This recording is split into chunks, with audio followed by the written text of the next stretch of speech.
How is everybody doing today? Welcome back to another episode of Boys in the Zone.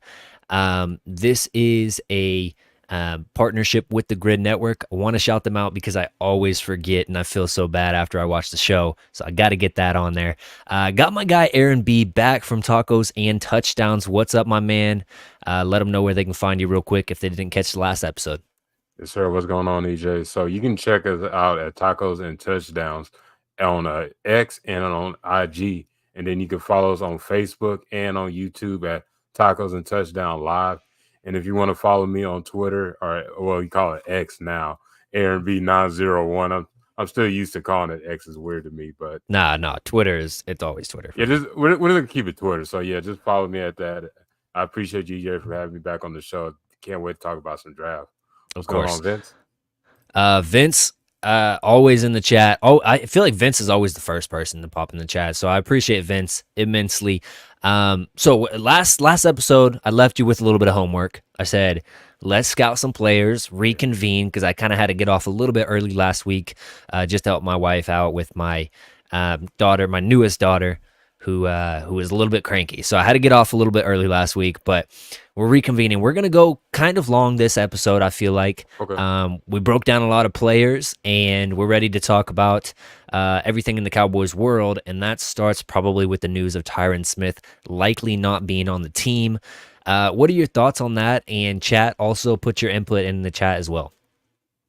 Yeah, when it comes to Tyron, I thought we'd at least have one more year with him, and then we'd find a left tackle for the future in the draft. But now it's kind of like you're basically first round. We got to get a left tackle. You can still kind of go BPA because there's a couple guys that you can maybe put it inside, but it looked like it's a guarantee we're looking at left tackle, and it just looked like I wish we kind of looked at getting a future tackle in the past instead of waiting to the last minute, or we're not going to pay Tyron Smith because he wants this amount of money, and we know he's not available the 17 or 18 games that we want him to. Absolutely. And here's the thing: you gotta protect this guy right here. Yeah, I like that shirt. Hey, the Step Brothers hit with Dak and CD. Had to get this whenever I saw it. No, but you got to protect that guy, and it starts with Tyron Smith. It starts with the offensive line, and Michael Gilkin has reported that they might not be with Tyron Smith this season. They might not be with Tyler Biadasz as well in that center. So you're looking at possibly having to fill two positions instead of the one. Tyler Biadasz, to me, I've kind of come around to like, okay, we should release him and we just let him be kind of a thing. And we can fill that position with Brock Hoffman, TJ Bass, whoever you want to fill, or go into the draft, get a Graham Barton, a JPJ, a Frazier, one of those guys that you feel good about. And I haven't really scouted all that many centers. The only one I have is Jackson Powers Johnson. But, now it feels like you're more and more pigeonholed into the tackle in the first round. And I know you kind of alluded to that. Would you go tackle or center, more important position right now for the Cowboys? I would go with taking the blind side. I feel like we got some good, solid potential pieces at center with Hoffman or Bass. But like you were saying, there's guys that maybe we can get in maybe that early day 3 or maybe a day 2 guy can be that plug and play guy that could, but see if they could actually be effective in the running game. That's one of the things that we didn't have really with Biadasz. He was a solid center, but when it came to the run and being a mauler in the run game, he really wasn't that guy in that situation. He was a good, solid pass pro guy, but maybe we could find a diamond in the rough in the day 3 or something like that. You nailed it on the head. I think the Biadasz just lacks that true power. He doesn't have the super great anchor from that middle. And for that reason, like you talk about the guys that he's going to have to go against in this division alone. You got the guys in Washington that are very good at getting that interior pressure. Jordan Davis and Jalen Carter for the Eagles. Mm-hmm. We'll see what the Giants do if they do go ahead and re-sign. Why am I blanking on his name? Yeah, Leonard Williams. Yeah. And so, the big nasties up the middle is a problem. handling that. And honestly, that's where it really knocks off Dak from his game. He does a really good job at getting outside of the pocket when he feels that edge pressure. But when that interior pressure starts to push up on him, he can't step into throws as like he wants to. And that's incredibly pivotal for the West Coast offense, is just being in rhythm and on time and stepping up in your throws and just ripping it. And so I've been saying it. I want a big nasty center up the middle. So I guess we kind of differ in that. I feel like the center position has kind of been lacking since we lost Travis Frederick in the past. So, but with that being said, though, I've scouted personally. I think it's 8 tackles that I feel like any one of these guys could be, there at the Cowboys pick. I don't know how much. I think you said you scouted 3 tackles. I did 4 and then and 2 other guys that I've been watching film today. So I can, Okay. they're still fresh in my mind, so we can talk about them as well. Yeah. Aaron, well, here's the thing. Backstory on this. Aaron, he was scouting a little bit more based on the formal visits. And obviously those guys that come up first are defensive tackles, linebackers, stuff like that. So I was focusing more on, because of the Tyron Smith news, the tackles. I did watch some defensive tackles, and I think I watched 1 linebacker. But we'll get into all of that. And I want to start off with just, I think you said, did you watch J.C. Latham? I didn't get to watch J.C. Latham, but okay. Which you said you watched Amarius Mims? Yes, I watch Amarius Mims. Well, let's watch Amarius Mims first. Or not really watch him, but just talk about him and what he provides as a tackle, whether it be right or left.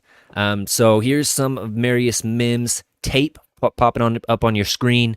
Let me get my notes up on him, and then I'll let you go. You definitely see a guy that can get to that second level, and he's...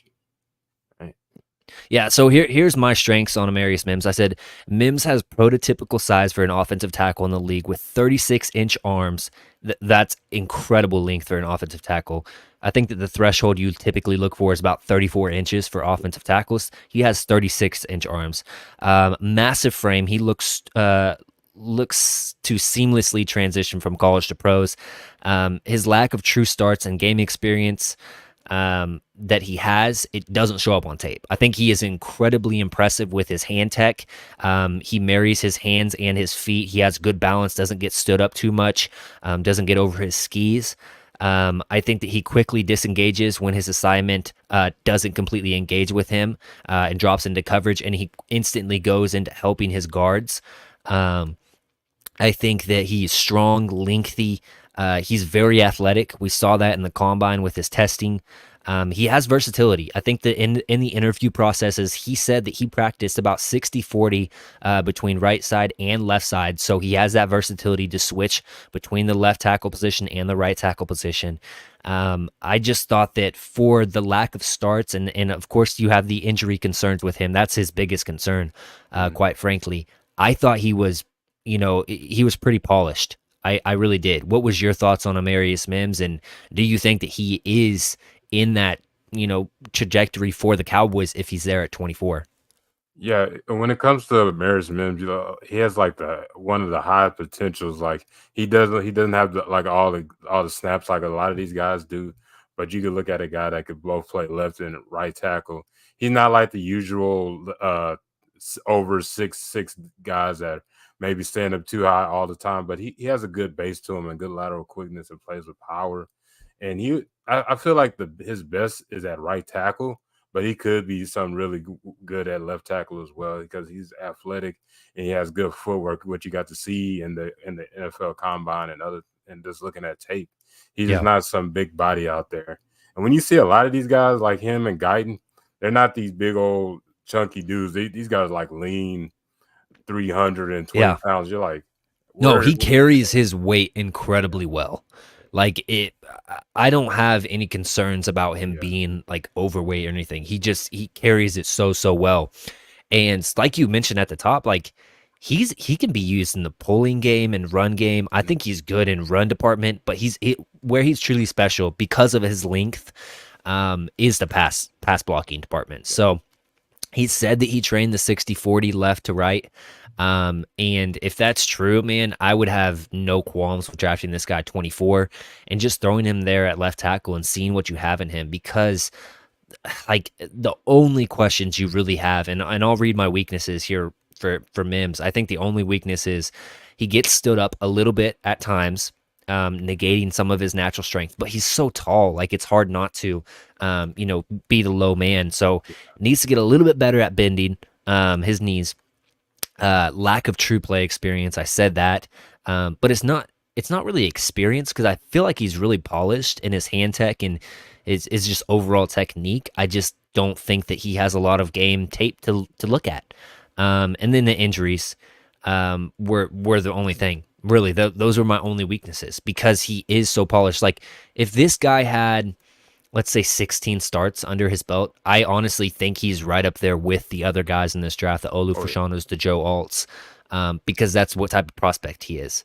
Very, very good. It's just can he stay healthy? And I like at 24, if you're telling me you have a potential all pro type of left tackle on the board, and yes, he has those injury concerns, but you take that shot, in my opinion. Do you kind of feel the same?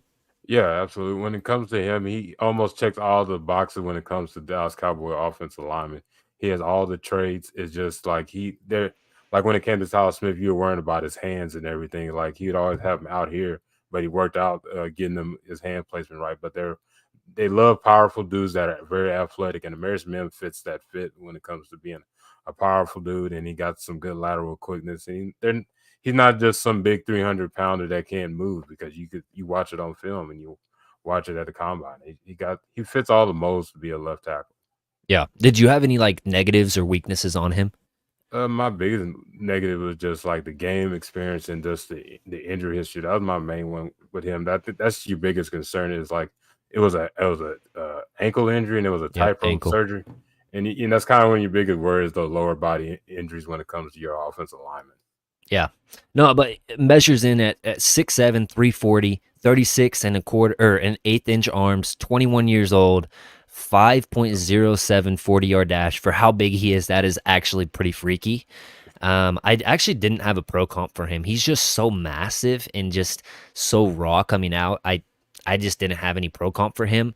Did you have one or? Nah, I feel like he's his own man, and it's just like he's gonna make his own pro comp at this point. Yeah, yeah.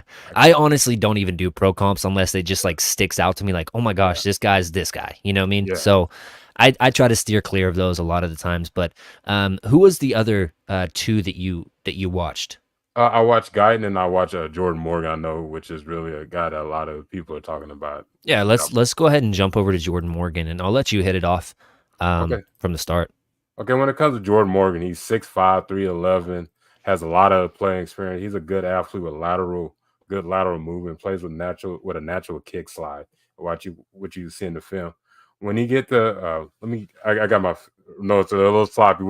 When you get at the edge, he pushes around and when he gets pushed around something, he has like the core and the athletic ability to recoil and get himself in power and push the edges outside Yeah, away from push him wide.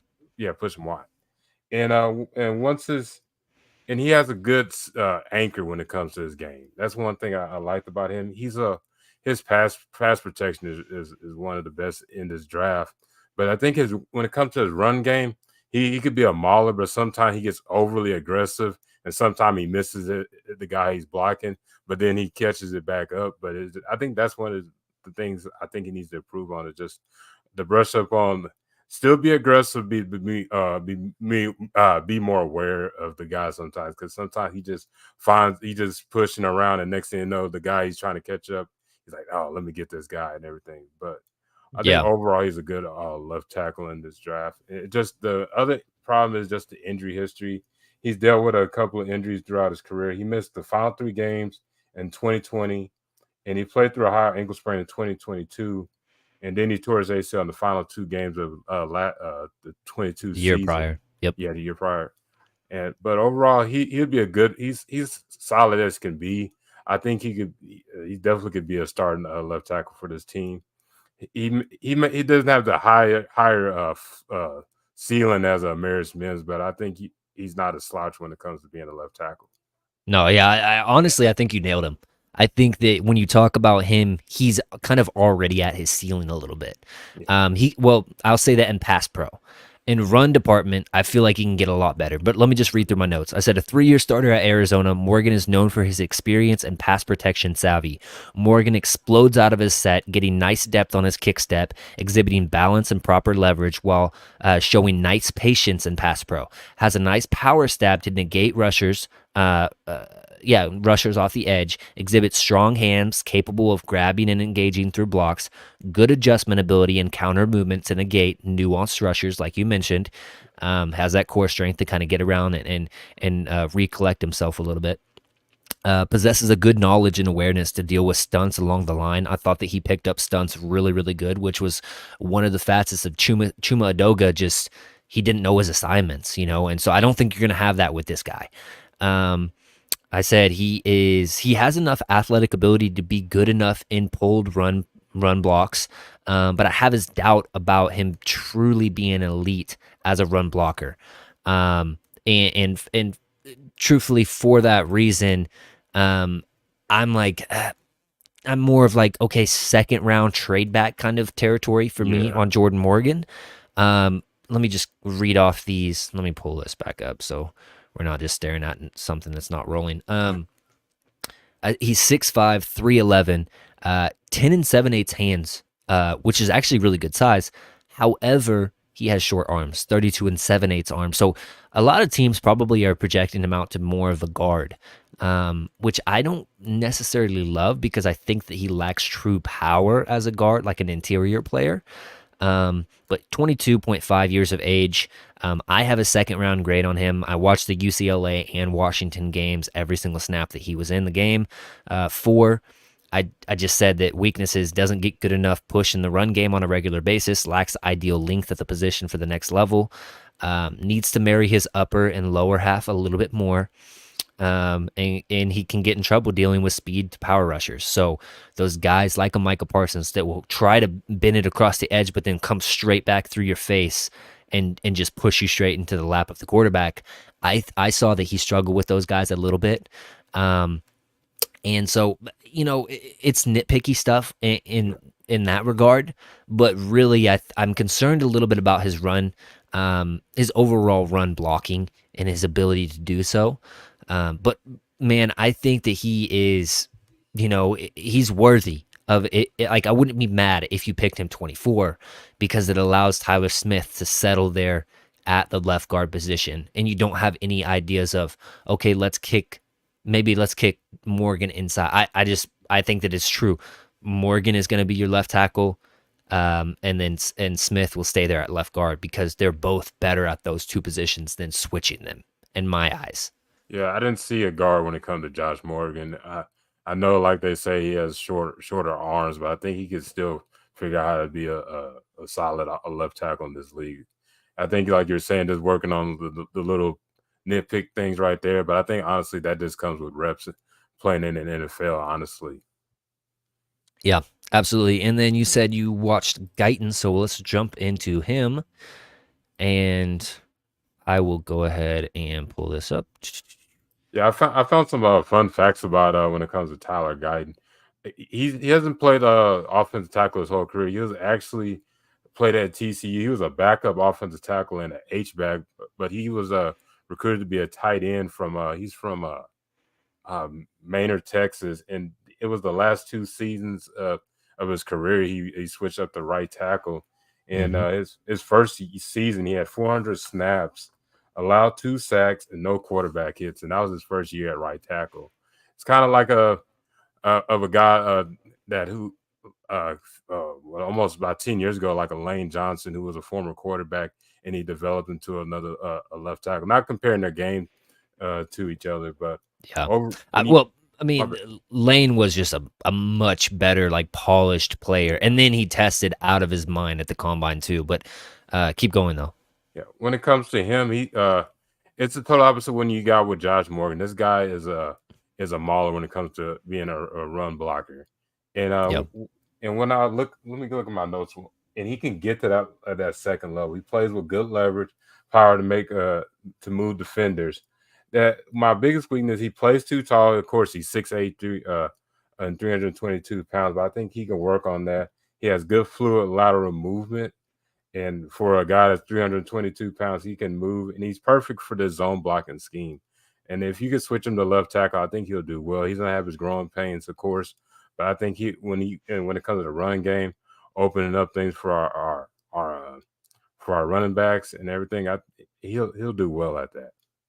Yeah. Let me read my scouting report on Tyler Guyton. If I can find him here. Hold on just a sec. All right, I said Guyton is an imposing player that has some really nice potential and upside at the position. While he lacks true consistency in pass protection and run blocking, he does have flashes. His power and athleticism is evident, and he's exceptionally explosive off the snap to help get the jump on the defender. Shows nice balance and patience in pass pro, but the true technical side of his game needs work for him to truly trust what he sees.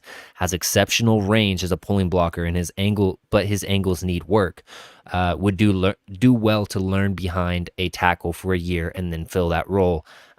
So like, if we did have a Tyron Smith, I would love the Tyler Guyton pick because I feel like you could set him a year, allow him to, start in a pinch because Tyron's going to get hurt. But it would just allow him to learn behind somebody and really get that coaching. Because like you mentioned, he wasn't always an offensive tackle. And I think that's pretty evident on film too.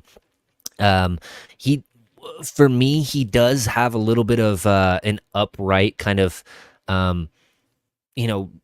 stance at the beginning. I think that it would serve him well to kind of get down a little bit more, but that's asking a lot for such a big dude as well. 6'7". Let me pull it up. He's 21 years old, so he's actually 6'8" is what it says on my thing. I think that he actually came in at 6'7", but 322 pounds, 34-inch arms, so he meets that threshold. Tested out really, really well. 5'1", 940, 35-inch vertical.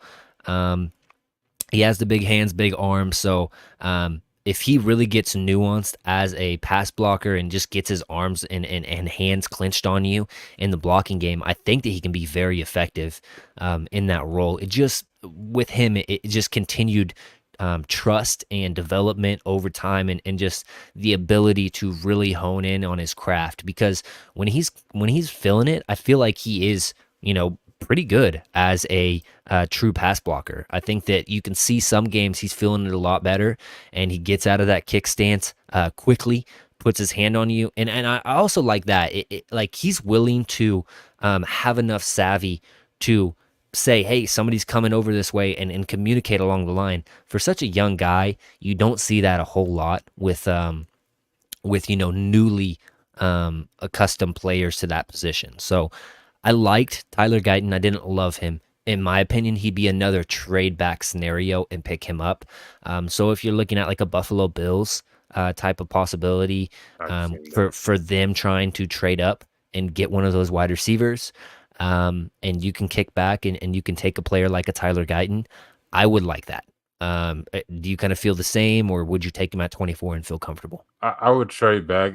It'd be a perfect fit if we had Tyron Smith, where like you're saying, he could learn from a veteran guy, but he's still a developmental guy, but you would still get a good solid left tackle. He's gonna have, like I was saying, that he's gonna have his growing pains, just still learning the position.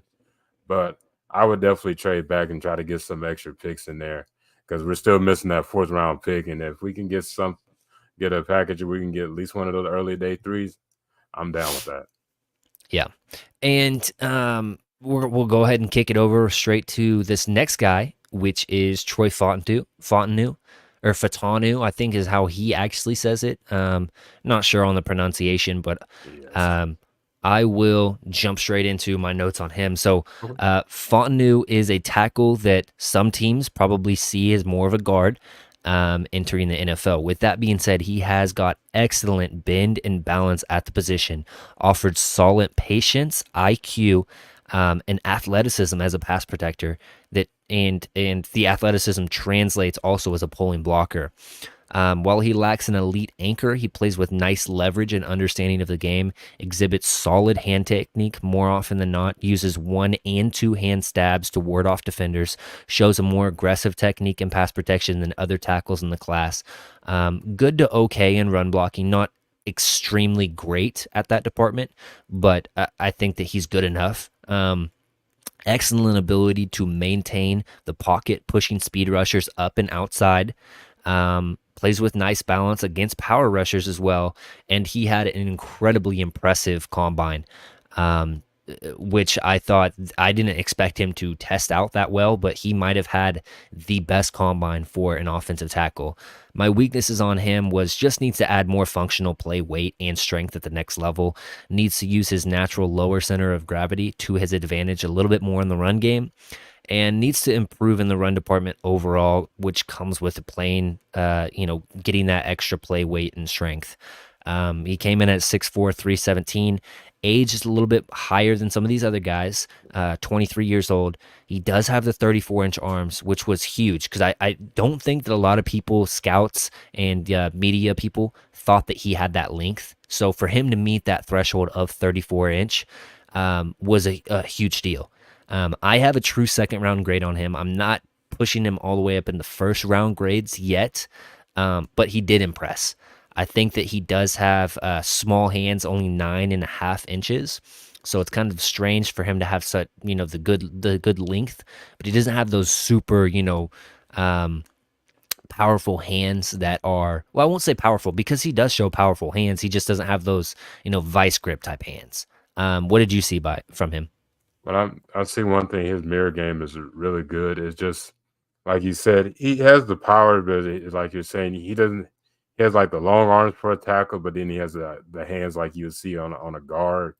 And from the film, I understand why people thought he was 6'3", because I'm looking at it right now. He doesn't look like the 6'4" that you're expecting to see, but then you're also looking at some of his probably the other offensive linemen on the side are probably a lot taller, but he has the good lateral movement, which you're looking for a tackle. But I think he would fit better as a guard, in my honest opinion. It just need to develop as a run blocker. You could kind of see in the Washington scheme, they're more into pass pro a little bit. But I think overall, I think just develop as a run blocker and just get more powerful and just like get functional strength. Is sometimes you'll see in certain blocks he kind of leans and stuff like this a little bit because he's trying to play catch up with some of the edge rushers. But that's another guy I would probably trade back for if I was going to get him. Really? Yeah, I'm actually okay with picking him at 24, honestly. And Okay. yes, I have a true second round grade on him, but I think that like whenever I originally watched him, I watched this game and I came back and I watched a few other games and I just thought that he was incredibly nuanced as a pass protector. He just realized who like it was evident that he did film study. Like he knew who the rushers opposite of him were and he knew their tendencies and how to combat that stuff. And I think that he's an intelligent player and I think he has enough upside that he really can get better as a run blocker. And so I feel a lot better. And I have him as my number 4 overall offensive tackle. And I haven't for my people coming at me for that ranking, I have not ranked Joe Alt or Olu Fashanu. Those guys are probably going to go a little bit too early, so I didn't waste my time scouting them right now, and I probably will relook at their tape a little bit down the road. But I just wanted to put that out there. If you guys are in the chat, please do drop a message real quick because I haven't really noticed messages. Usually the chat's a little bit more live. I just want to make sure that we're still going and we're good right here. But with that being said, let's just jump straight into the next guy, which was Kingsley Suamatai. And I don't know if I'm saying that completely right, but we're going to roll with it. I know that you didn't watch this guy, so I will just go ahead and, carry up this discussion for him.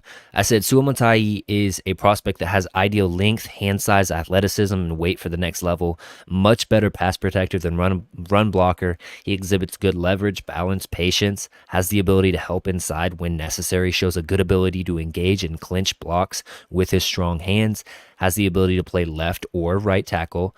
Personally, I thought he was a little bit better as a left tackle, but I see some people say the opposite, that he's better as a right tackle. So, I just, from the film I watched, I thought he was better as a right. I think that he just seemed a little bit more comfortable. Has good enough athleticism to get to the second level and be a good pulling blocker. But inside the trenches, I really think that he gets a little bit too stood up, doesn't play with a great pad level. And for that reason, I don't love him at 24. And he's more of the 35-ish range for me. I can see that. So a true second round grade on him. Now he was transferred. I believe he played at Oregon before BYU, transferred to BYU. And he's a guy that was, and don't quote me on this, I think he was pretty highly recruited out of high school. Just for whatever reason, didn't really work at Oregon and transferred out. And he played right tackle, left tackle, so he has that versatility along the offensive line.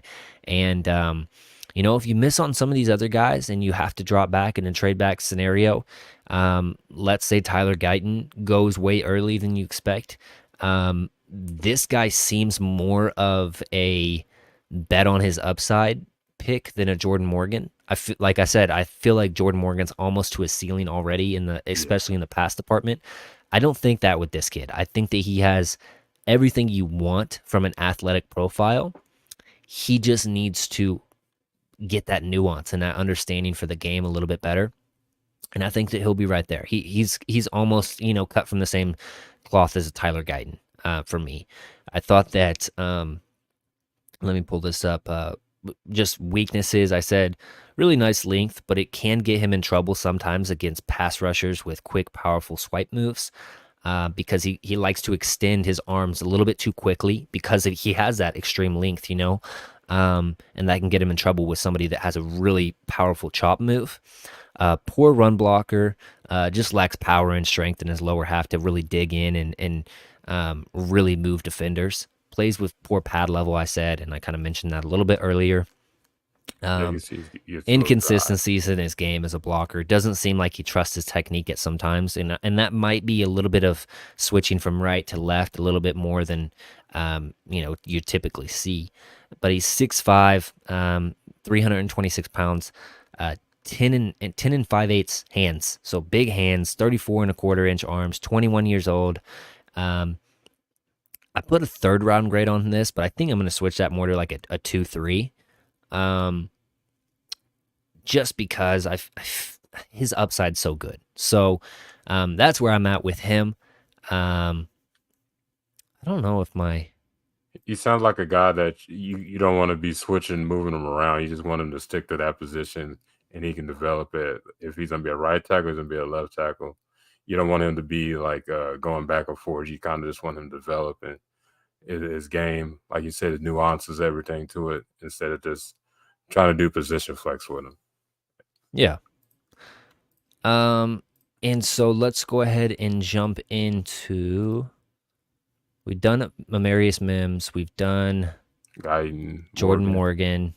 Let me knock off some of these so we don't. Fuaga, Fonnu. Oh, we didn't do Fuaga. Okay, let's do Fuaga real quick. You said we did? I don't think we did. Oh, we didn't do Fuaga. That's what I was saying. Oh man, I messed that up. Hang with me here, guys. Alrighty. Fuaga, he was the first one I scouted.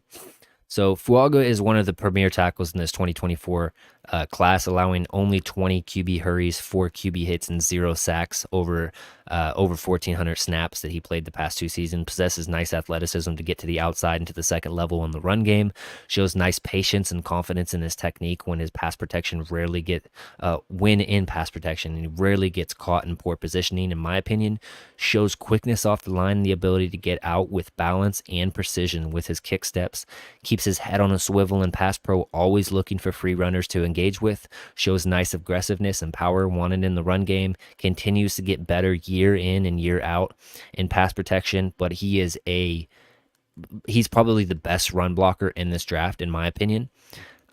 Incredibly good in like zone running schemes. I said his weaknesses were he can get a little bit too upright, making him susceptible to power rushers. Um, he's a right tackle player, and you always have those questions: can he transition to right to left? And um, he has short arms, but not like short where I'm super concerned about it. 33 and an eighth inch arms length. That's right under the threshold for me. Truthfully, like short arms for me is like 31 inches. Yeah. So if you have 32 and a half, I feel good. If you have 33, I feel okay, good. If you have 34, 35, and then like we talked about Mary Smith, 36 is absolutely crazy. So, and he's only 21. So I honestly have him as probably a top 10 pick. But with some of these guys' combines, and who knows, with the interview process is always a complete question with regards to those things. He could fall, but honestly, in my opinion, if you put me at gunpoint and said, "Hey, what do you think? Where does he go?" I'd say top 15 for sure. So I don't think that the Cowboys are in um, position to draft him. Now, what I will say is, if the Cowboys fall in love with this guy because of what he can do as a run blocker, you could possibly see the Cowboys going up and getting their guy. And like I said, he is a true right tackle. So you always have the questions of, can he transition to left? But Terrence Steele is a very, very good run blocker. Obviously, this past year he was not good. Yeah. But this guy, if you add both of your tackles, is very good. Then you have Tyler Smith. Obviously, Zach Martin has declined a little bit. Then you throw in one of those, centers that have a lot of size, and there's quite a few of them in this draft. If you can get one of those guys, or factor in Brock Hoffman or TJ Bass, maybe playing center, I think that you're a better run blocking team than you were last year, in my opinion. So, it's one of those things. Do you want to go up and spend that draft capital to get a guy when you have the lack of draft capital because of the moves you made last season? Who knows? But overall, I really, really did like Talisi Fuaga from Oregon State. Yeah, if we had more draft capital, I would be down with that, but it's just the lack, and then we still got a lot of needs. Unless we handle business in free agency, hopefully, it just you don't want to do that risk, or you may miss out a guy in day 2 or day 3 that could definitely fit in your team. But Yeah. I feel like there's still going to be some quality offensive linemen at 24, or even if we trade it down a little bit, in my opinion. Absolutely. And this next guy I'm on board with. Man, he is a mauler. So this is J.C. Latham out of Alabama. I said, with a developed frame of 6'6", 342 pounds, 35 and an eighth inch arms, it's hard not to fall in love with Latham's physical profile at the next level, exhibiting solid anchor, power, strength, quick feet, and an understanding of the position. He might be my favorite watch on tape thus far. In pass protection, he shows exceptional balance and patience, allowing him to stonewall incoming defenders. In run blocking reps, Latham shows the athleticism to not only get to the second level, but meet the second level with an aggressive, hard-nosed block, often putting players on the ground. Has excellent leverage to ward off defenders, while possessing a great first punch as well. Can reach block without question, and does an excellent job of sealing the edge. Seems to have more of a guard body type, which was my only real negative on him. But I liked what I saw from him at tackle, and I would move forward expecting him to be a tackle. If that doesn't work out, then you kick him into guard. But he has the length and the athletic profile to play as a true tackle. He just kind of looks a little bit more like a guard to He me. really Like, he has does. that big booty, like Yeah. he looks like, so I don't know. But like I said, my only weaknesses for him was I think he can struggle a little bit with like wide 9 edge rushers, those speed dudes that line way out wide, just because his kick step isn't the greatest, and he doesn't acquire a lot of ground with his kick step. And you can kind of see right there, he had that short step at the beginning. But that was my only thing, and then he needed to clean up penalties. And then also, sorry, not my only thing. Doesn't allow sacks, but he does allow some pressures. Like, as far as pressure rates and stuff like that on PFF, I think he was like ranked like number 9 in this class. So not the greatest, But overall, I really did like what I saw from this guy. And like I said, if he doesn't work out as a tackle, I would have absolutely zero questions about him working as a guard. I just think that he has that versatility and he just has that anchor, that power to really work in the phone booth. 6'6", 342, 35-inch arms, 11-inch hands. Supposedly, and I don't know how accurate this is because he didn't run at the combine because of a little injury. He can run under 5 in the 40. So Man. athletic profile as well. So I really thought that JC Latham was the best watch that I had on all these guys, and I at least tried to watch 2 games of these guys, if not 3. But I know that the SEC is kind of sticklers for showing footage on their guys, so I don't want to get canceled. Moving on to this next guy, though, and this was the last one, was Kieran Amagaji, and I don't know if I'm saying that completely right, but he's out of Yale. He is, and I didn't even finish my notes completely on him, but I did want to recognize him as a player because I think for all of his going up against, lesser competition, like he's going against Holy Cross and, these, Future engineers. schools, yeah, like lawyers and doctors and stuff, right? For what I will say about that, whenever I look for players that are from the smaller schools or, playing against lesser talent, I want you to absolutely be dominant, and I think that he is. I think that in pass protection, he is a stone wall. You're not getting to the quarterback. I just think that he has a good first step. He has incredible length, incredible size for the position. He is, he's that upside person. Do you want to bet on his upside? And for me, I have a 2-3 on him. But I know some teams think that he is legit. Like it truthfully would not surprise me he's going up at the top of the second round. I think first round territory would be a little bit much for me, but I think he has athleticism to get to the second level. I think that he has really, once he gets his hands on you, you're kind of just done. And I think that overall, man, from just this little bit of tape that I saw, because like I said, he's out of Yale. There's not a whole lot of tape from Yale. From the 2 games that I watched, I saw a guy that competes, has a good motor, has the length that you want at the NFL. In the NFL, has a really, really good pass protection profile, and he's getting better as a run blocker. So if you miss one of those first round tackles, and if he falls to you in the second, I would be okay with that. Truthfully, I really would, because like I've said with the Cowboys on my show plenty of times before, what the Cowboys do is they draft offensive linemen, and typically they're pretty good at it. They really are. So, Amagaji is a small school guy, and I know that our guy Will McClay doesn't typically like going for small school guys. But if you miss on one of those bigger names, don't be surprised if you're like, who is this? Kieran Amagaji. Like I told you guys.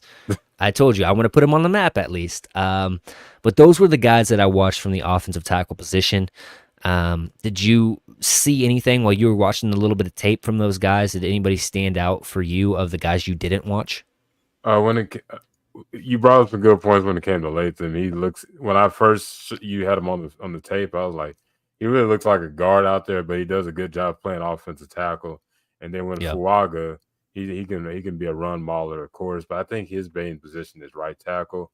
But I wouldn't mind a Kieran from what I watched.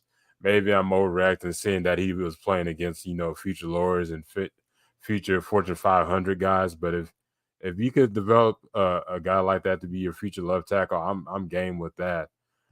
We do got a really good guard with Tyler Smith, and honestly, you've seen the Cowboys for years. They always did good development finding offensive linemen, and it's UDFA guys as well. Like you find a diamond in the rough with a Terrence Steele who didn't have the best Senior Bowl, but ended up being a starting right tackle for you. Brock Hoffman and T.J. Bass stepped up this year. And when you watch T.J. Bass's film back at Oregon, he showed that he could be a really good guard, but he was playing tackle at Oregon. But you end up getting a steal out of him. And Brock Hoffman was a guy that you got from the Cleveland Browns, and he showed that he could be a solid guard. But if they drafted a guy, Kieran out of Yale, and he's gonna be our future left tackle, I'll be like, okay, they seen something that a lot of us didn't see. They didn't worry about what the helmet said or where he came from. And if you go with the small school guy, I'm I, I'm down with it unless it doesn't pan out in week 10 or something like that. Yeah. No, I completely agree. Um, do you want to go ahead and jump into your other guys that you scouted real quick? Okay, yeah, we can do that. I looked at two formal meeting guys.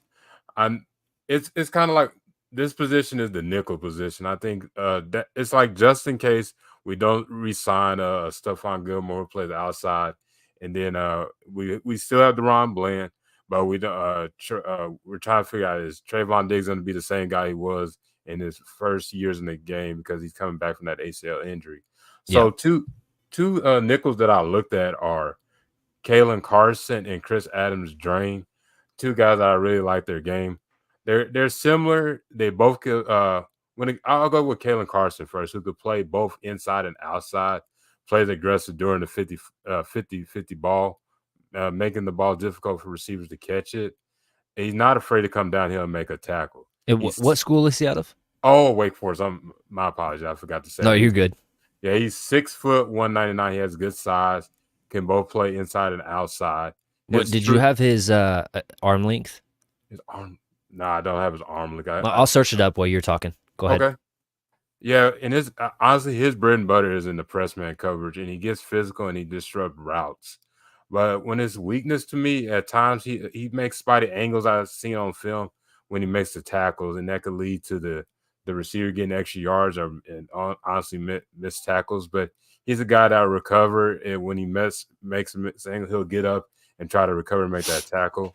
But honestly, I have him as a late second to third round type of guy.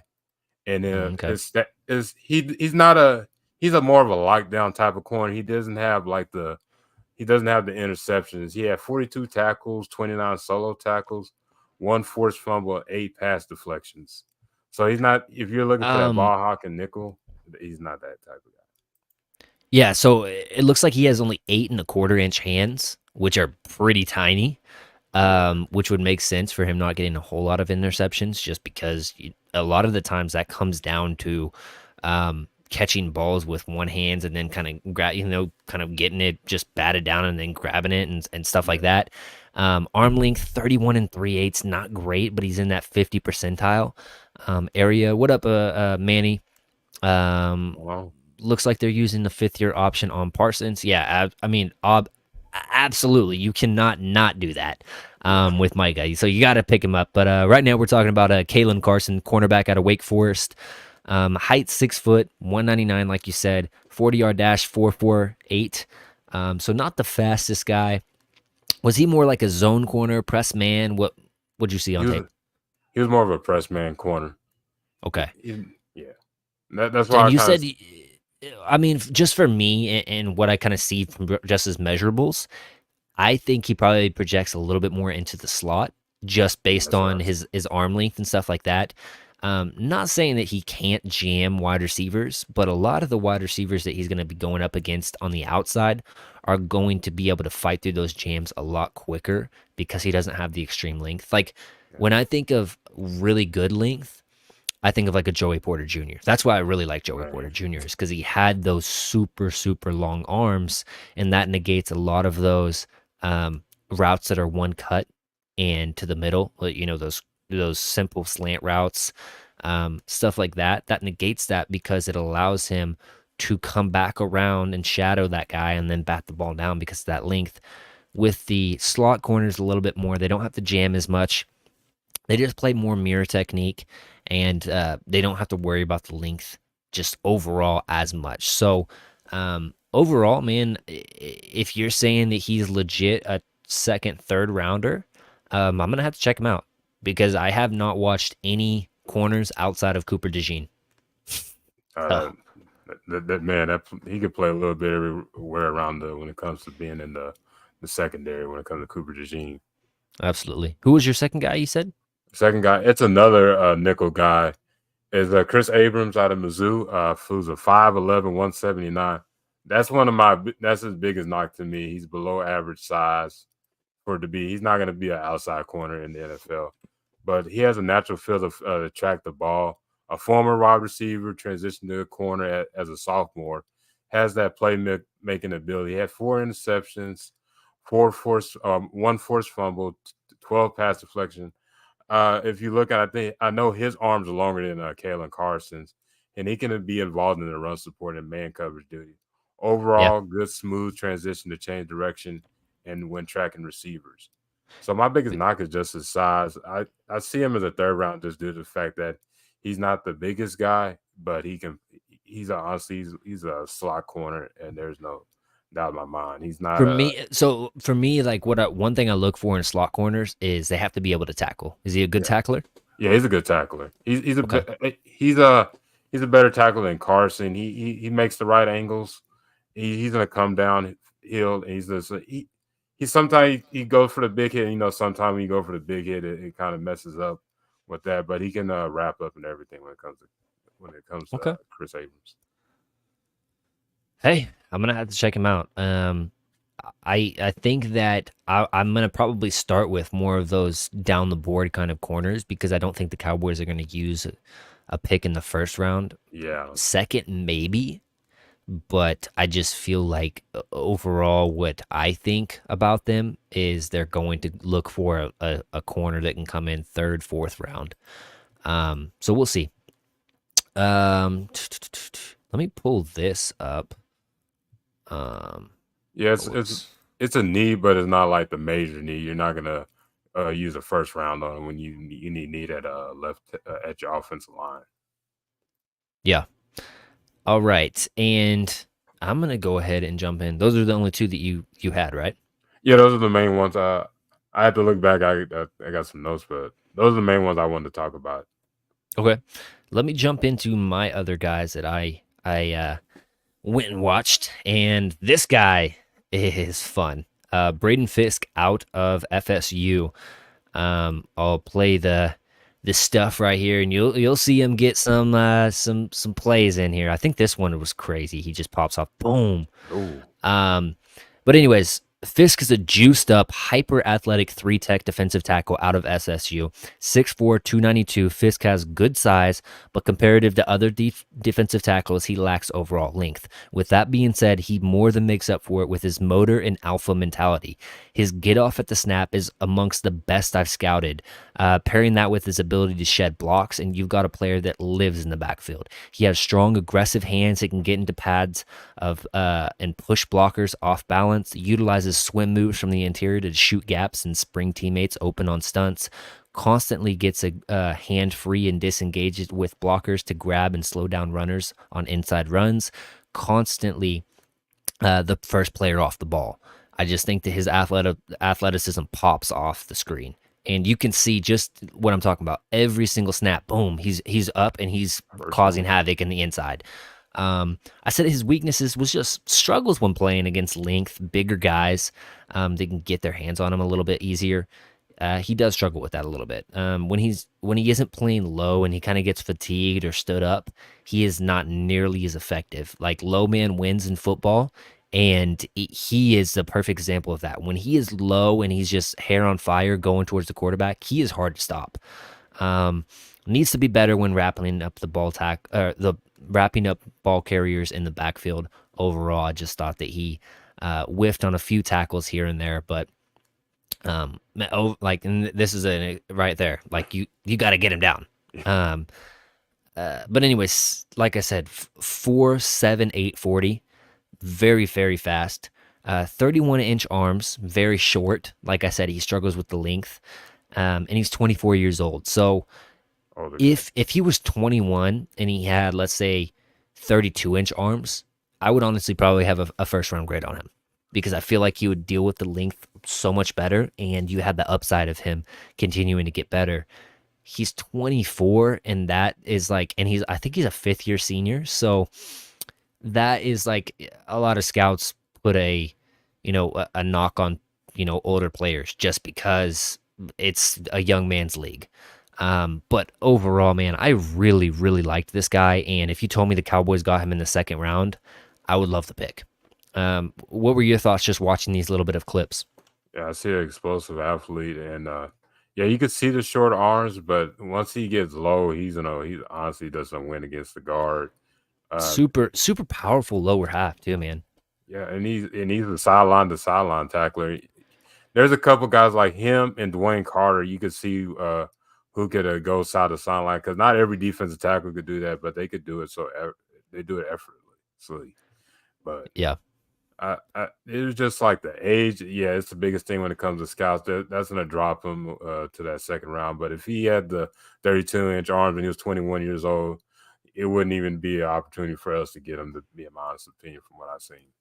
Yeah. No, no, you're 100% right. Um, Let me pull this We got next him in guy second up. round. I'd be happy from what I've seen. Oh, facts. Let me get back over here and pop this up on the screen. Jerzon Newton. This dude is probably going to go before the Cowboys get a chance to pick him. But for the guys that liked Kalaji Kancey last year, he is kind of cut from that same cloth. Just very, very smooth as a rusher, can be bounced across all over the defensive line. Let me pull my notes up here real quick.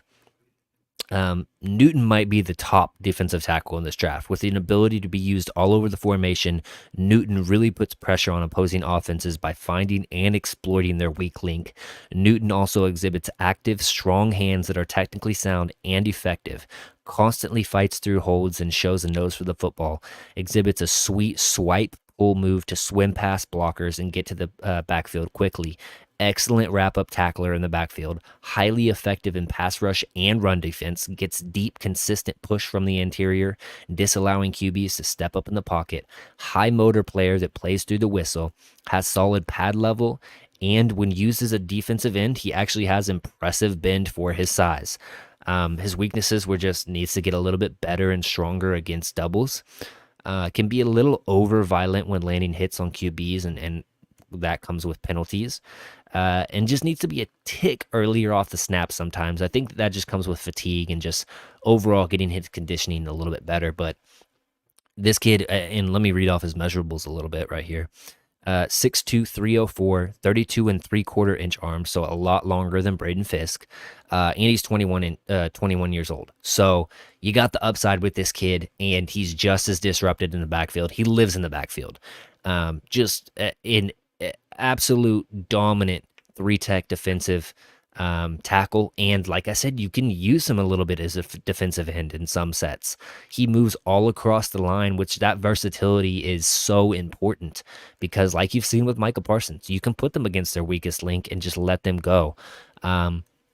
Like I said, sometimes, he can do to add some more functional play strength, but he's very quick. You can see his nuance as a pass rusher as well. Just that little shed move right there, that double swim over the top is impressive, and he just wins so smooth and so quickly. So disruptive, man. I What was see a your guy. thoughts?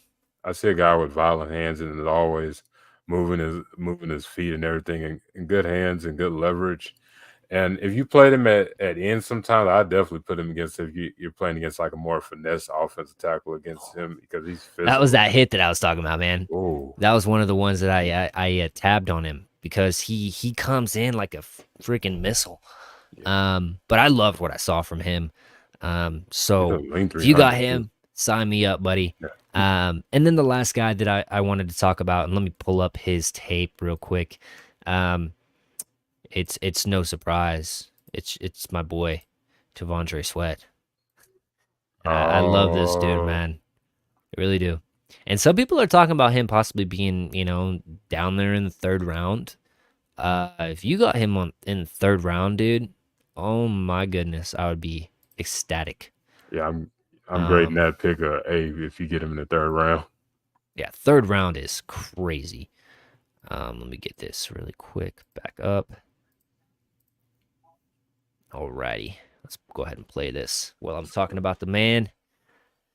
Um, Tavondre Sweat, man, standing at 6'4", 366 pounds, Sweat is a mammoth of a human being.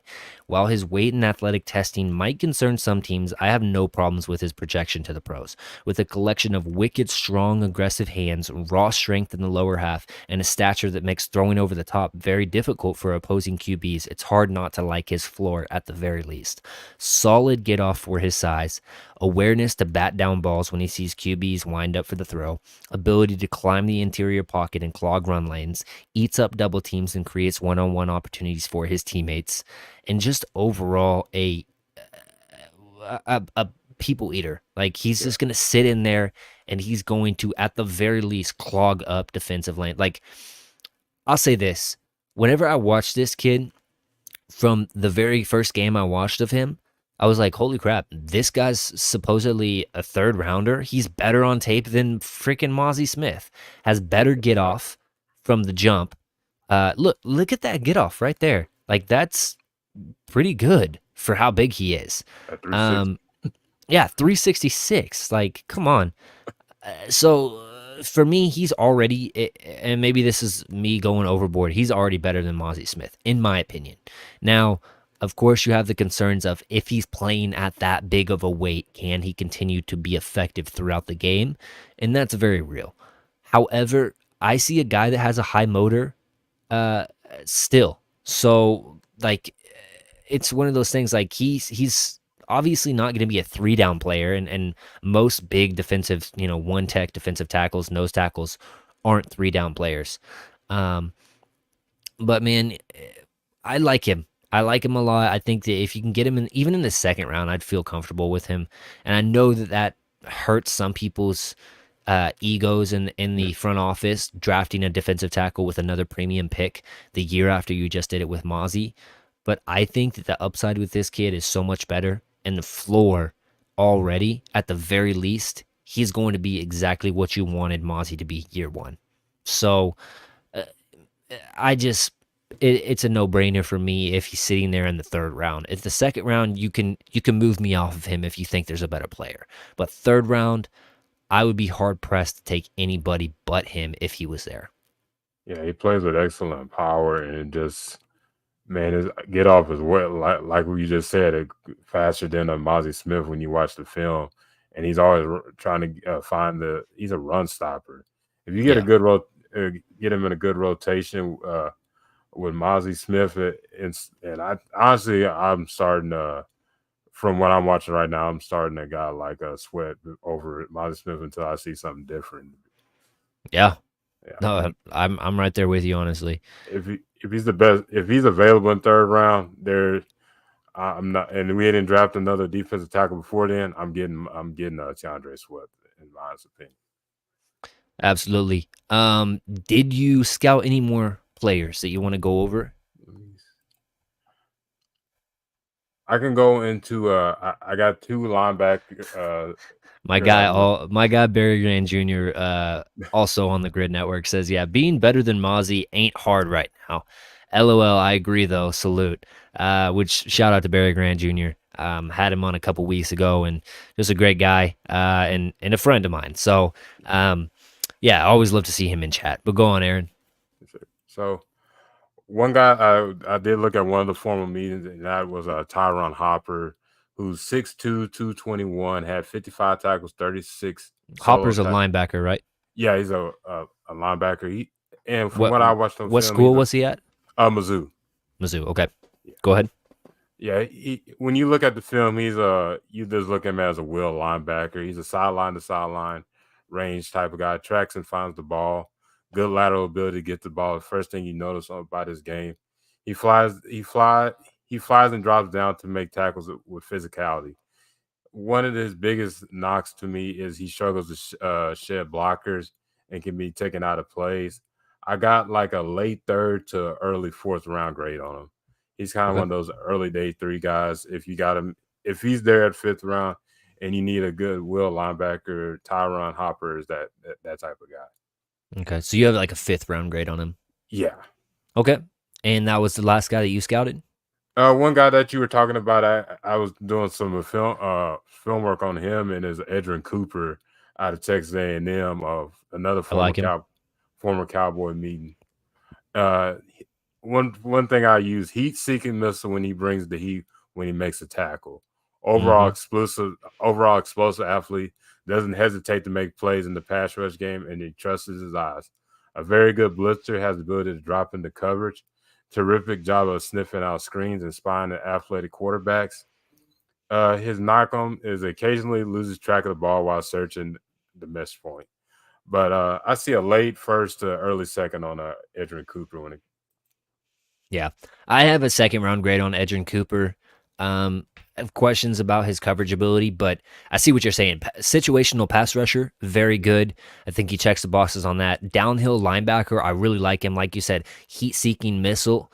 He hits you, and I think that in some of the interviews or whenever he was on the podium, he was talking about his favorite linebacker, and it was Fred Warner. I don't think he covers like Fred Warner, but on the other respects of his game, I think that he flows naturally in the run game. And he, like you said, he sniffs out stuff pretty easily. Sometimes he can get caught guessing a little bit, but overall, I really did like Edgerrin Cooper. I'd have no qualms about drafting him second round. And for me, it's like one of those things like you don't want to pigeonhole yourself into a specific specific position for a round, but second round really feels like the sweet spot for linebackers for me. And so Edgerrin Cooper, Peyton Wilson, Junior Colson, those guys seem like keep an eye out. Let's go ahead and pull up this mock draft simulator and we'll jump right into it, man. Sound like a plan. We've done our portion of the breaking down some players for you guys, and now we're gonna go ahead and jump into this. And this time I'm starting from scratch right here. Care for positional value, I'm gonna put that medium. Draft needs, I'm gonna just put this medium too. And then randomness, I'm gonna put less. And we're gonna go 4 rounds, and we're gonna roll it. And here we go, starting the draft. Oh. Jackson Powers Johnson right before us. Tyler Nubin jumps into the first round. Let's go ahead through these picks. So Caleb Williams, Drake May, 1-2. Brock Bowers, number 3. So they're trying to get Gronkowski back in New England. Yeah. Marvin Harrison Jr. and Malik Neighbors off the board. Cooper DeJean to the Giants. That is incredibly high. Roma Dunze drops to the Titans. Byron Murphy to the Falcons. Quinyon Mitchell, which is be an excellent pick for the Bears. Talisi Fuaga goes top 10. Talisi Fuaga before Joe Alt. That's crazy. Joe Alt to the Vikings. Jerzon Newton to the Broncos. Jaden Daniels goes off the board right there. Troy Fontenot's off the board. Olu Vashanu. J.C. Latham as well. So we've got our crop right here. Leatu Latu, exceptionally crafty edge rusher from UCLA. At one point, they thought that he would never play football again, and that's what Washington told him, basically. He goes to UCLA, gets cleared to play ball, and he has been the top graded out pass rusher, according to PFF, the last 2 years in college football. Highest pressure rate from my understanding. He is flat out awesome. Average athlete, but technician as a pass rusher. He has counter on counter on counter, and he proved that at the Senior Bowl. Amarius Mims, another guy we talked about at the top of the show. Obviously, the questions are the injuries and the overall just playtime. Why was he not a starter for longer? And I know that other guys were ahead of him at Georgia. Like, Georgia's a premier program. Peyton Wilson is an option. I'm so surprised that Peyton Wilson is up at 26 ranked. That's a little high. And I know that he ran the 4.40. He tested out to be an elite athlete. But with the injury concerns, it is a little bit, because shoulder injuries are no joke for linebackers. But, we'll see. Brian Thomas Jr., exceptional wide receiver, ran a 4.340, I believe, at over 208 pounds. I don't see him being here in the actual draft, but he is a name to watch because if he does get here, I would be very interested in grabbing him. J.J. McCarthy drops in this scenario. Tyler Guyton, Ladd McConkey, a route-running demon. Zach Frazier, a center that I've mentioned on the show before this. Adonai Mitchell, who's been comped to like a CeeDee Lamb. So how do you feel about the board and how it's dropped right here? Because I I kind of feel like we could almost trade back. What's your thoughts, Aaron? Yeah, when I was looking at it because the guys that are on there is like you could get a Maris Mims, but like you're saying, you got to worry about the injury history. But I would see if we could trade back and let's see maybe we can get a fourth round pick in this or anything. Okay. So if we drop the 3 spots and we try to pick up 90, ooh, 71. Let me see. It won't give us 71 probably, but Dang. 90. I mean, I could try 71. Screw it. Oh, they Oh, it accepted it. works. Okay, Let's hey, go. let's get it. So we dropped down a couple spots, and the players that went off was Peyton Wilson. So they felt good enough to go get Peyton Wilson, Leatu Latu, and then we lose Amarius Mims. Um, I'm not completely like terribly sad about losing Amarius Mims because of the other tackles we have on this board. And let's just check them out right now. Tyler Guyton, Jordan Morgan, Kingsley Suamatai, and then Kieran Amagaji. Like I mentioned, obviously you would feel good about Tyler Guyton if you get the extra pick and you drop back and you get the extra pick.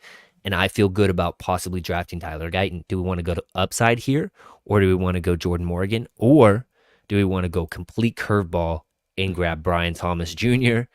Or AD Mitchell? Those are two guys that I would look at, or a press man guy that's and if you know anything about Mike Zimmer, he kind of plays an Alabama type of a defense in Kool-Aid McKinstry. TJ Tampa, I don't think tested out all that well, if I remember. Or no, it was Ennis Rakestraw Jr. didn't test out all that well. Yeah. But wow, Braden Fisk is up here now. That's good for him, man. But what's your thought process here, Aaron? When it comes to, I'm looking at the offensive tackles when it comes to Guide and Morgan, but then it's enticing that a Brian Thomas is right there available and AD Mitchell as well. Mm. But Which do one you do you get like? Which one do you like better out of those two? out of the offensive tackle? No, out of Brian Thomas and AD Mitchell. I'm a Texas fan. I like AD Mitchell, but when it comes to Brian Thomas being that deep threat and being a red zone threat, I Yeah, would go. I'll lean more towards Brian Thomas, especially after being over 200 pounds and running was a 4.39. yeah. No, I think it was a 4.36 maybe. Ooh, I don't know though, but I knew it was a 4.3 for sure. And I think both of those two players, I think the AD Mitchell ran a 4.3 as well, yeah, he ran um, which is great too. So, um, and or we could look at trade offers too. I mean, I mean, we could drop on honestly to the second round and possibly pick up another pick and still get our guy. Of course, you don't get the fifth round option if you drop out of there. But you know, it's one of those things. Do we entertain that? I honestly kind of want to go since we got that extra pick. I honestly want to go BPA route and get Brian Thomas. In my honest opinion, Ooh, juicy. We ran through those prospects a little quicker than I anticipated. So we honestly could run a BPA all BPA draft and then an all like we got to fill these needs. yeah, So let's make this one the BPA route. Let's go ahead and draft Brian Thomas Jr. and see what happens, man. So AD Mitchell right off the board right after. Um, let's check these players out a real quick. TJ Tampa, Lad McConkey. Wow. So Tyler Guyton is. Oh, so Tyler Guyton. We would have been able to draft Tyler Guyton if we dropped to that 33 pick, which is interesting. Jordan Morgan goes off the board. Bo Nix right there, Kamari Lassiter, Troy Franklin, Darius Robinson, who's been getting a lot of praise. mm, Kingsley Suamatai goes right there. Keon Coleman to the Eagles. Ricky Pearsall, Jaden Hicks. So Kyrie Jackson. Okay, so let's check if we got anybody at offense. Oh, Kieran Amagaji. So do you want to bet on the super upside player, or do you want to see the linebackers? Edrin Cooper's still here, man. That's yeah, enticing. yeah. I like him better than Junior Colson. I'll say that straight off the bat. Yeah, watch Um, the film. Yeah, Cooper's a better linebacker. yeah. Man, I feel like we should go tackle because once you pass Kieran, it's kind of like you're dealing with a lot of guys that have the He's raw deep. too, though. I mean, and Yeah, he's a small school guy. Like, do you feel like Will McClay would do that? you know. And Yeah, my you got guy Falcon in the chat, Junior Golson. Um, no, draft him or unsub. That's dirty. I'm dang. working my way to 500 subs. Come on, Falcon. Um, I feel just me. Well, actually, I want to do an exercise. I'm gonna count 3, 2, 1, and we're both gonna say the player that we think we should draft, and we'll see if it's the same. Man. All Okay, right. here we go. 3, 2, 1. Edrin Cooper. Cure. Ah, What were you saying? I was saying Cure, but Oh man, I'm like Will McClay wouldn't draft a tackle from a small school in the second round. So I'm like Chris Jenkins. Go Chris with the. Jenkins in the I didn't watch him, but he did get a formal interview, I believe. Yeah, he did. Um, We got a wide Rook receiver. Oro. I have not watched him, but that name right there alone is enough for me to continue to push him down and not watch him just because I don't want to say that name. Jonathan Brooks, interesting. I honestly think Edrin Cooper is the guy here. Christian Haynes, man, Christian Haynes could jump in there at center. And I know that sounds crazy, but this guy he's a dog. He's a competitor. And let's check out his profile here. 6'2", 313, senior, 4-star recruit, has good first step off the line of scrimmage, makes some impactful blocks as a puller and zone blocker. Overall athleticism good, but he can get off balance when in space. He isn't as much of a people mover in man or gap blocking schemes. He also doesn't sit as low as he should in pass pro. I know a lot of the guys that I trust as far as draft analysis and stuff like that, and they seem like they really like Christian Haynes. Are you willing to go Christian Haynes, or you want to go with the linebacker Edrin Cooper, or should we scroll down here a little bit more? I'm starting to lean towards Christian Haynes. I feel like we could still get a linebacker in the next round or the round before. He could be a potential center or guard for us. I know he's a bit on the shorter side for a guard. But... Okay. Yeah, let's go Christian Haynes. I honestly don't see a lot of people, mocking him to the Cowboys. So I don't hate that. And this was our second pick that we picked up, and Edrin Cooper's still on the board. So this fell perfectly for us because, or we can go to T'Vondre Sweat. We were just talking about him being in that round. Yeah, I think just Edrin Cooper. It's got to be Edrin Cooper. Are we both in agreement? Yeah, let's get Cooper. I'm hoping that T'Vondre Sweat lasts till 87. Oh man, where did he go? 80. But man, hey, maybe DJ Reader isn't back in Cincinnati and we picked him up in free agency. Who knows? Blake Corum is interesting. Cedric Van Pran, a true center. But we just picked up Haynes for the reason of, shifting him into center. Malachi Corley is a wide receiver that's a Debo Samuel type, extremely good at breaking tackles and making people miss. I think he has like 50 broken tackles over the past 2 years for a wide receiver, which is absolutely crazy. But man, and he's fast. He's one of those dudes. He's a dog. But we have spent a high pick in a wide receiver. Bucky Irving, he has a place in my heart. I love Bucky. I just think that he's so tough to bring down as like a little dude. And I know he's small, but man, he's not a Deuce Vaughn small. Don't get me wrong. Yeah. Like he's big, but he's smaller for a running back in the NFL, but he has some wicked runs on tape and hurt his stock at the combine. And Corum is just that dude. Is what Falcon says. I truthfully, I wouldn't have a problem drafting Blake Corum in this area. I said once he gets down to the the third round range, I would pick Bucky, or not Bucky Irving, Corum.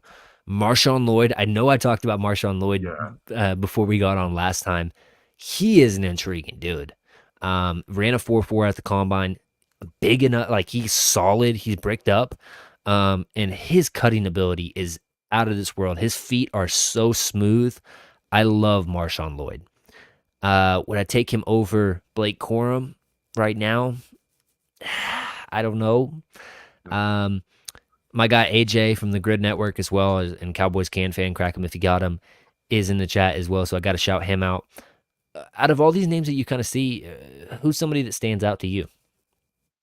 And the running backs are right there, and I see one of my nickels on there, but man, if I can get Blake Corum in this round, I'd go with him. I don't understand this. Trey Benson at 115, I don't I don't understand. know why he's so low on these things. I don't. I just don't understand it. Cooper Beebe is another one we gotta have in the back of our head for our next mock draft that we do. Oh yeah. Just because like he's another guy I think could possibly shift in there to center as well. But I think that it's running back for me. Yeah. So do we want to go Blake Corum? Do we want to go Trey Benson? Do we want to go Bucky Irving? Do we want to go Marshawn Lloyd? Like who do we feel good about? And let me pull up these running backs. Audric Estime. Talk about somebody that hurt their stock at the draft. Yeah. Audric Estime hurt his stock. And I'm hoping if Audric Estime lasts the 5th round, oh my gosh, I would love that. Just because like he's one of my pet cats. And yeah, sure, he didn't run fast, but he was never a super like run past everybody, but he consistently got what's considered a big play in college, which is just 10 yards or more as runs. He consistently got those. I think he was like 3rd in the nation in big play runs, which is crazy because he doesn't have home run speed at all. He's a patient runner. So yeah, which guy would you go with? Man, I would go Blake Corum, but just seeing Trey Benson up there, I just know he's not going to be there available at this. What round are we in? The 3rd? 3rd. Yeah. I don't see Trey Benson is ahead of Blake Corum in my stack. So I would lean Trey Benson, and I know that Falcons in the chat like clamoring Blake Corum. But if I'm staying true to my board, I gotta draft Trey Benson. Yeah, if Trey Benson is really available in the 3rd round and realistic, I would go with Benson on that. All right, let's go ahead and get him. Yeah, Trey Benson. Okay. Here we are at 4th round, 125. And I don't know that do we technically have a 4th rounder? Let me search this up. I thought we...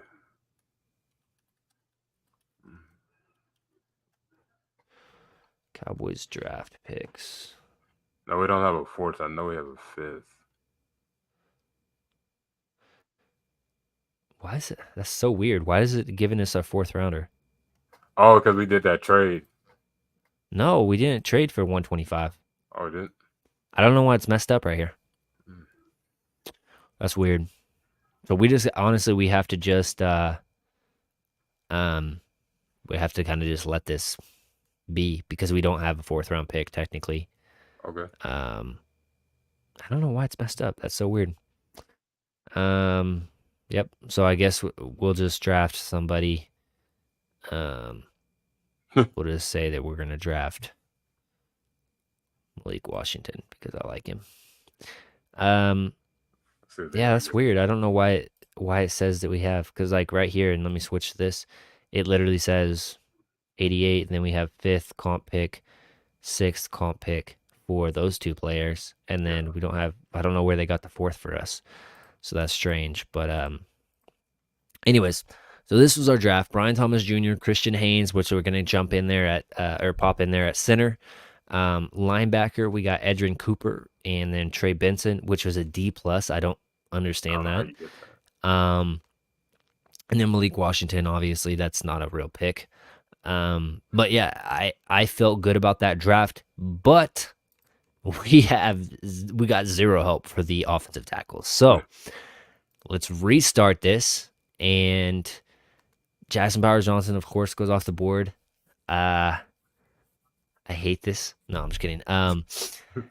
Graham Barton's there. We got Peyton Wilson again, Tyler Nubin, Brian Thomas Jr. again, Tyler Guyton, Zach. And let me just pop up offensive tackle, and interior offensive line, because I think this is where the Cowboys are aiming to go.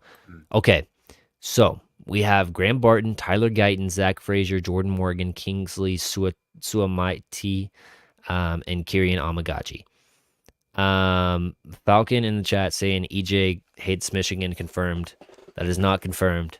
But hey, label me whatever. Anyways, and then Christian Mahogany, who's just like he has that mentality, like I'm gonna put you in the dirt. Cedric Van Pran is another guy that is obviously not in this range, but another guy we need to keep our eye on. Bo Limmer, Arkansas guy. Jerry Jones has ties to Arkansas. Got to keep our eye on him. Cooper Beebe as well, and you can shift him into center possibly. I've heard some good things about Dominic Pooney as well. I have not watched him though. So, out of this stack, how do you feel about this, or would you trade back? And look at this run of tackles right before us and offensive linemen. Olu Fashanu, Amarius Mims, Jackson Powers Johnson, J.C. Latham.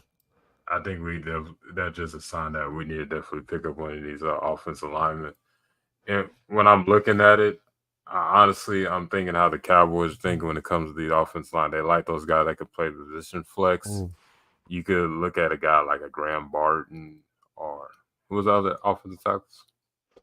How do you cancel the trade on here? I don't even know. Select. Oh, they're trying to have us drop way down. Pick 34. So we'd have to drop 10 spots to possibly do. So I don't think that we're going to go with the trade. Graham Barton gives you the ability to possibly play him at tackle, guard, or center.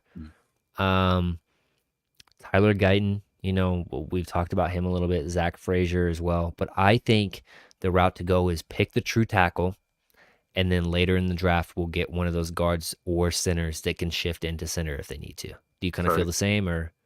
Yeah, so you're thinking about like a Josh Morgan or you mean Jordan Morgan? Jordan, yeah, I've been saying Josh Morgan this whole. No worries. So yeah, either a Jordan Morgan or a Tyler Guyton, whichever one you feel better about. I kind of feel like I have trust in the Cowboys picking a more raw player, so I probably would lean Guyton. But if I'm staying true to who I think is better currently, is Jordan Morgan. Yeah, they're usually gonna go with the raw player. I honestly think we'll go with Guyton on there. Okay, let's go with Guyton. Draft this man Guyton, and down here again, and let's see who else is still on the board. So we made a good decision in going with Guyton because Morgan went off the board. Interior O-line, so Christian Haynes is still there. We got Mahogany as well, Cedric Van Pran, Bo Limmer, Cooper Beebe. So I think we're good on offensive line right now. I truly think we can probably go BPA. Okay. Edrin Cooper is here. Chop Robinson is intriguing just because of his athletic testing. Absolutely crazy. And I know he's more of a raw pass rusher, but pass rusher is a sneaky need for this team. I have not watched Jonah Ellis, but Chop Robinson has fallen, and it's likely that he probably goes round 1. So he's a name we should consider. Edrin Cooper is here. We both like him. Junior Colson is here. Xavier Worthy, which I've said on record many times before, like I love Xavier Worthy on tape, and I think he's a really good player. However, I don't love him with the pairing of CeeDee Lamb just because CeeDee works so well inside and out in that slot and then kicking outside. And I really think Xavier Worthy is more going to live inside of the slot. So unfortunately, I probably wouldn't draft him there. Tavontre Sweat and then Xavier Legette. Man, if Xavier Legette could last to the 3rd round, I'd feel great about that. Where are you leaning here and why? I'm leaning towards Edrin Cooper or Jalen Polk. I'm leaning towards Edrin Cooper too, because I feel like this wide receiver, it's gonna stretch, and the linebackers don't, in my opinion. So, I'm willing to go Edrin Cooper, and I feel good about that. So let's go ahead and do that. Yeah, we'll go Coop. And here we go. CC And we've line. got some good names here. So Cedric Van Pran, Christian Mahogany, Blake Corum again. Um, is Cooper Beebe still here? Let me go up here and check this out. Interior O-line. Cooper Beebe is here. You know, I might look back at trying to trade back with some team down here, just to kind of maybe recoup another pick, an actual fourth rounder. So maybe I could finesse Washington right there Oh, that'd at be 101. Where's 101? Washington, 101 and 103 for my 87. see if it works. Oh, it Oh, worked. let's go. Let's go. Let's resume this, and we're gonna actually get a fourth round pick in this one. Okay. So a lot of these guys are still left for us, and let's just for knowledge of who they picked. So they took Christian Mahogany. Mason McCormick is a guy that I've heard a lot about. He's a small school guy, South Dakota State. Cedric Van Pan went off the board. Chris Abrams right there, Drain. Your guy that you talked about a little bit. But yeah, I feel really good about this because we have two almost near back-to-back picks. So you know, let's check this thing out here.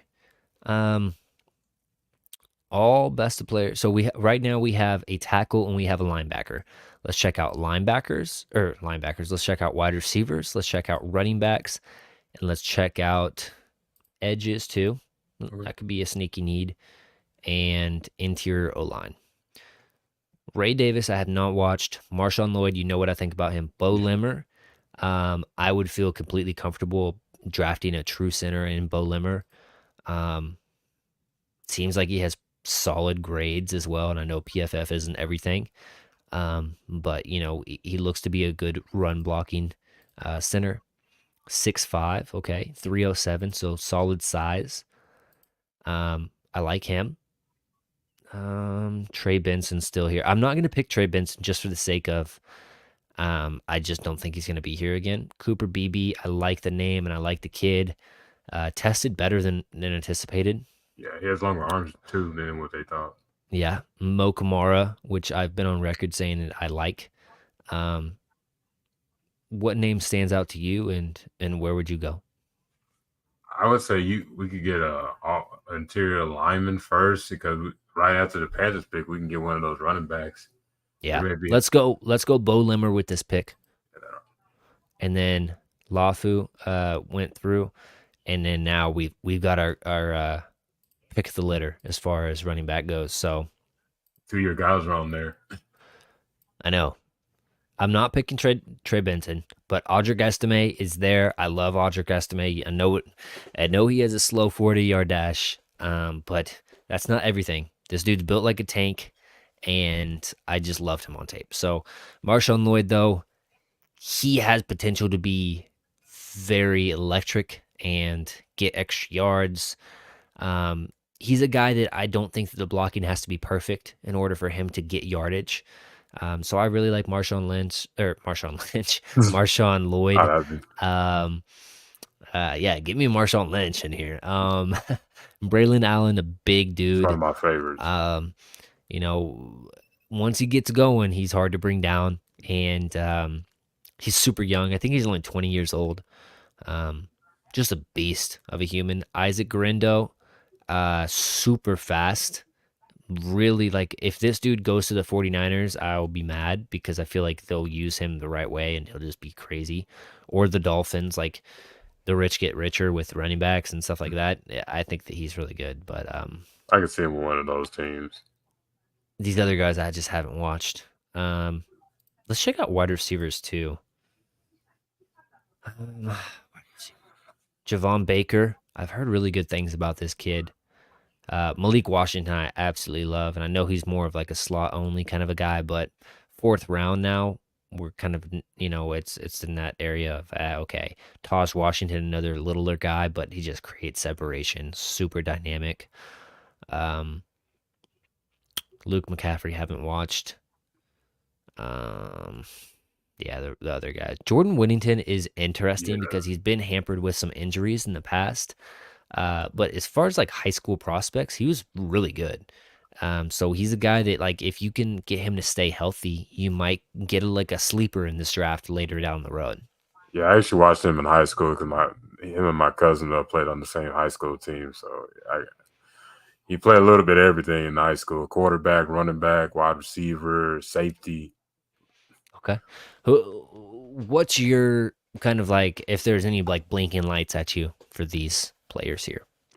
For a long time, it's been Marshawn Lloyd or Braylon Allen. But if you get a guy, either one of those guys, I uh, like Lloyd better. So I mean, I just feel like he's a home like he could take a 60 yarder to a house. You know what I mean? I just feel yeah, like he has speed. He has cut like his feet are just smooth, man, and he just knows how to just get extra yardage. So I'm gonna go with Marshawn Lloyd, and we're gonna finish out our draft. I know that this is technically a pick of ours, but um, we'll just pick BPA just so it doesn't completely ruin our grade. that's a Um, good BPA right there. yeah, Cooper BB and Tyler Guyton only a C plus, Edrin Cooper B, Bo Limmer B plus, Marshawn Lloyd A minus, and then Cooper BB with the B minus. But that's not an actual pick for us. So man, I feel good about what we did. And let's pull us back up on the screen so we can talk a little bit and close it out. I feel good about what we did in those drafts, though. Feel good about our breakdowns of the players that we talked about today. And I hope that anybody that's watching this or is going to watch it in the future can leave me a like on this video. Subscribe if you're not. Set those notifications so you come into the show each Tuesday. And big shout out to my guys at the Grid Network as well for just helping me out with all sorts of stuff. But as far as, watching this video and even talking on the video between the two of us, I felt like we had some good analysis. And I'm excited to do this again in the future between us. Yeah, absolutely. I appreciate you, Jay, for having me back on the show for a second time. Definitely got to get you back on Tacos and Touchdown Live. Definitely do some more breakdown. It's crazy to think that this draft is next month, but it just Hmm. feel like there's still a lot of work to be done and everything. But it's gonna be fun. You got free agency coming up next week, Yep, so there's more. When being a Cowboy fan or a Cowboy content creator, we're just gonna be busy. It's 365, like very exactly. very little no breaks because there's always something to talk about. Exactly. So it was a fun show. I think next week I'm supposed to have on the Star We Are, some of those guys over there. So that should be a fun show. As far as you, Aaron, man, I appreciate you coming on, spitting it up, doing your homework like I put on your plate for no apparent reason other than hey, check these guys out for me. It was fun, and just shout your socials out one more time, man. Yeah, appreciate you, EJ, again. Go check out Tacos and Touchdown. Go give us a follow on X and on IG. And we're new to YouTube. It's Tacos and Touchdown Live. So get subscribe or subscribe back. And then on Tacos and Touchdown Live on Facebook as well. And you can follow my personal Twitter page on Aaron B901, Aaron B901. And I appreciate you again, EJ, for having me on. Absolutely. As for me, I'm EJ Savage. Do a show every single Tuesday night. I said that earlier, but just make sure that you smash that like button. I don't say that enough on my videos, and it's something that's completely like to subscribe to somebody. It only helps them out. It's completely free to you. Why would you not subscribe? Why would you not like their videos? It just helps the person that's putting out the content. So, got to get better about saying that stuff. And overall, man, I just can't thank the other people that have helped me come through and guests come on the show and stuff like that, man. I appreciate every single one of you guys, and thank you, and we'll catch you next week. Peace out.